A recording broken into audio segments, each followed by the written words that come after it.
they divided themselves into two groups. One group attacked a military camp that was quite close to the school, and then the other group attacked the school. They were there for several hours. They were able to put the children together, and then they marched them into the bush. Officials in Nigeria's Zamfara state are in touch with gunmen who abducted 317 schoolgirls last week and are negotiating their release. The armed men took the girls from a boarding school in the northwestern part of the country, the region's second school kidnapping in just a week. Zamfara's governor ordered all boarding schools to close immediately after the kidnapping. It's a place where they should have been safe. But more than 300 girls were abducted from their boarding school in northwest Nigeria, taken from their dormitories at night. Among them were Yunus Muhammad's 4 daughters. Daddy called me, tell me the situation. We tried to come by that time. The exchanging fire between that robbers and soldier couldn't give us time to enter. Then we go back. Large groups of armed men operate in this area. They kidnap for ransom. Just last week, 42 people, including 27 pupils, were taken from a science college in Niger State. And in December, 344 boys were abducted from a secondary school in northern Katsina State.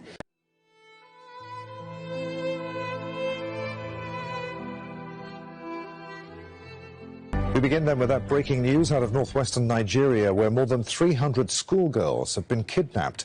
It happened in Zamfara state. Gunmen arrived at night, shooting sporadically, and took the girls into the bush. What's left behind in these rooms indicates the girls left in a hurry, and probably in shock.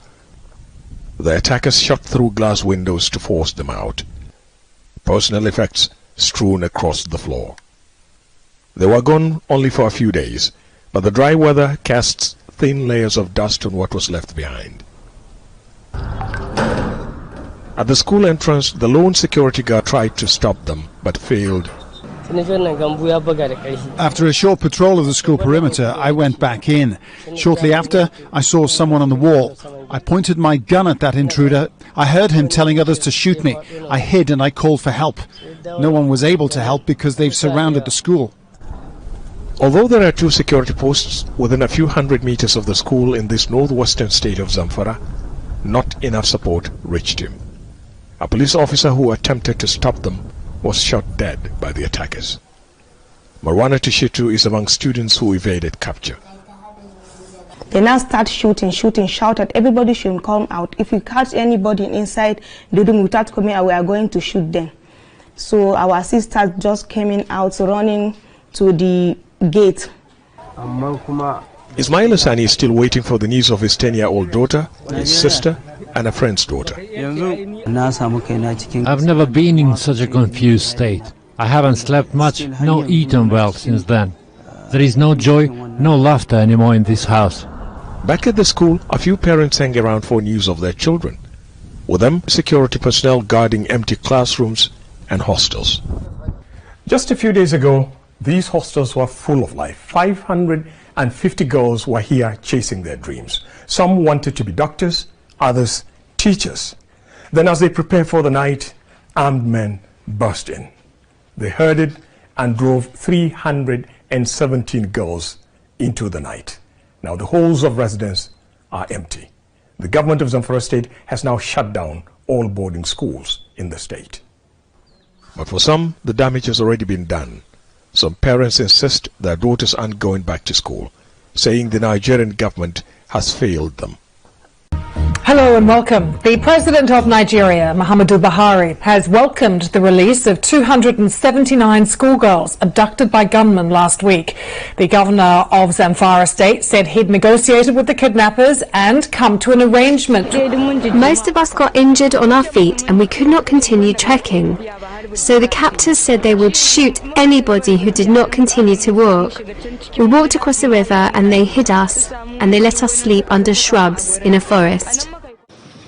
This is a different sort of assembly for these schoolgirls to attend in the Nigerian state of Zamfara. Instead of a classroom, They sat in a government building with a little food to eat after a terrifying ordeal at the hands of kidnappers. 279 were captured at their school in a town called Jigebe, then forced to march into the forest. Most of us got injured on our feet and we could not continue with the trekking. They said they will shoot anybody who did not continue to walk. While we were walking, they were hitting us with guns and beating us with a cane and telling us to move on. Mass abductions have become increasingly common in northern Nigeria as criminal gangs and bandits seek payment for the children's return.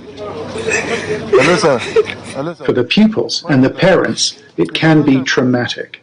Security analysts warn this criminal activity won't go away. For us to hear that all of them have been released, we were happy about that, but then you now say to yourself, where next? Because you're wondering, where is it going to happen again? Is it still going to be in Zamfara? Is it going to Niger? Is it moving to Katsina? That's a big issue. The girls were taken by a gang of men, 100 strong, in military-style uniforms. Local officials said they negotiated the girls' release.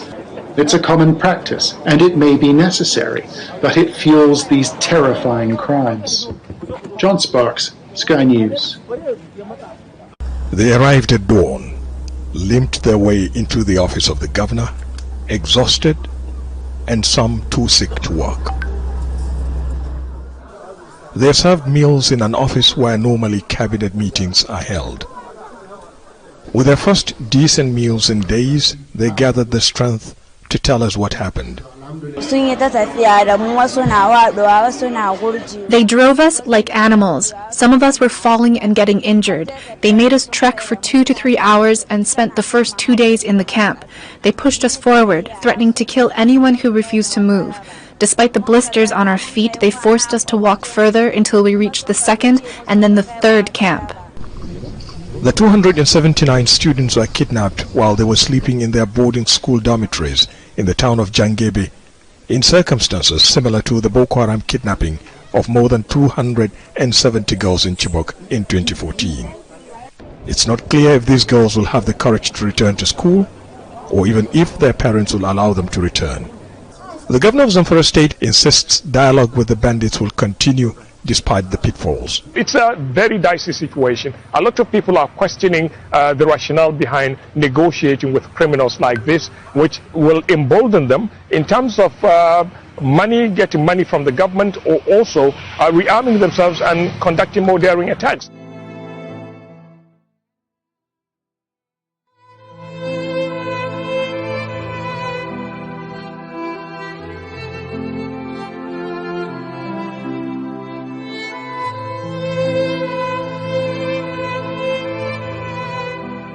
This is Al Jazeera.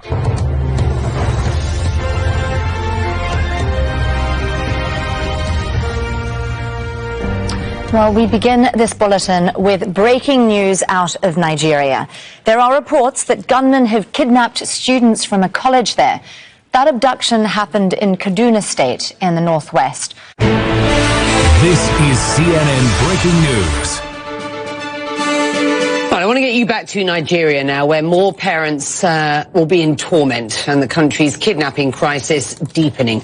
As we have been reporting, a forestry college in northwestern Kaduna State is the very latest target of gunmen. Right now, it's not known how many students were grabbed at gunpoint after an assault overnight. What we do know is that this is the 4th time students have been abducted since December. And Nigeria is reeling.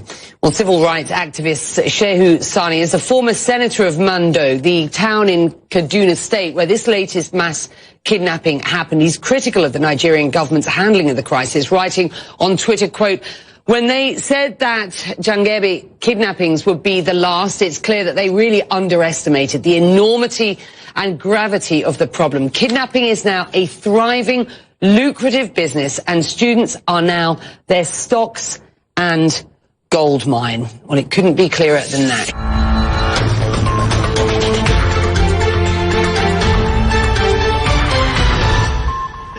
Outside Mando's Federal College of Forestry Mechanization, a hole blasted through a wall into the grounds.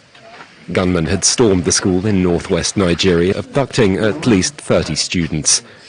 It's just the latest in a string of such abductions in Nigeria over the last 4 months, and comes just 2 weeks after nearly 300 schoolgirls were kidnapped in Zamfara state. It sparked criticism of authorities for negotiating with so-called bandits, providing incentives for the practice to continue. This is the fourth such mass kidnapping in 3 months. It seems to be a sort of a vicious cycle where embarrassment is caused to Muhammadu Buhari by the ongoing phenomenon. Ransoms are sought, perhaps paid, and the kidnapping industry is actually fueled by the shocking nature of what's going on and by the media attention. Now to West Africa, the Nigerian security forces have stepped up efforts to rescue dozens of abducted college students who were earlier kidnapped in Kaduna, northwestern Nigeria. The Nigerian security forces have stepped up efforts to rescue dozens of abducted college students who were earlier kidnapped in Kaduna, northwestern Nigeria. The students were kidnapped by unknown gunmen in a raid on the Federal Government College of Forestry Mechanization, which is located near a military training academy. Earlier, media in Nigeria ran videos where hostages were shown pleading for help.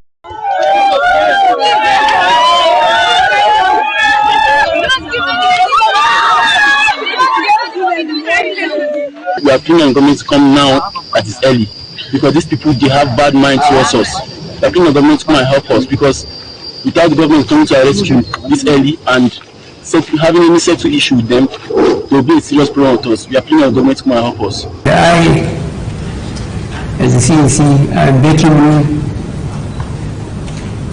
to effectively deploy your officers and men to secure the country. Turning to Nigeria, I can tell you the Secretary General strongly condemns the reported abduction of another group of students in that country, this time from the Federal College of Forestry Mechanization in Kaduna.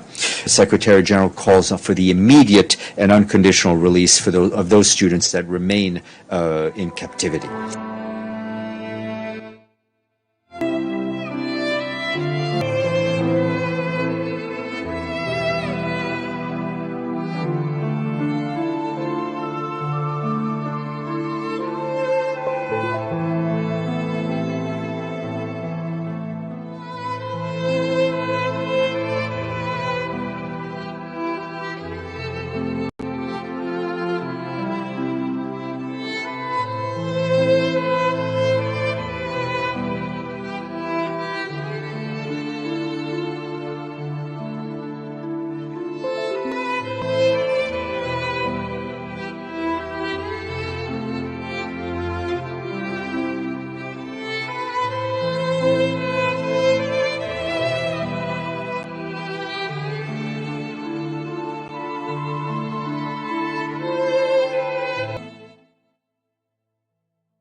I turned and looked at the door to the church.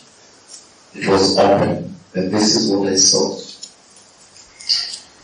I saw many, many blackbirds. Many, many blackbirds. And then the Lord presented one facing me. So I saw that here they have a patch of white, patch at the chest here is white. But the whole bird is black. And there were so many birds. And they were jumping, and they're jumping all over in the church. As I looked at the church from outside now through the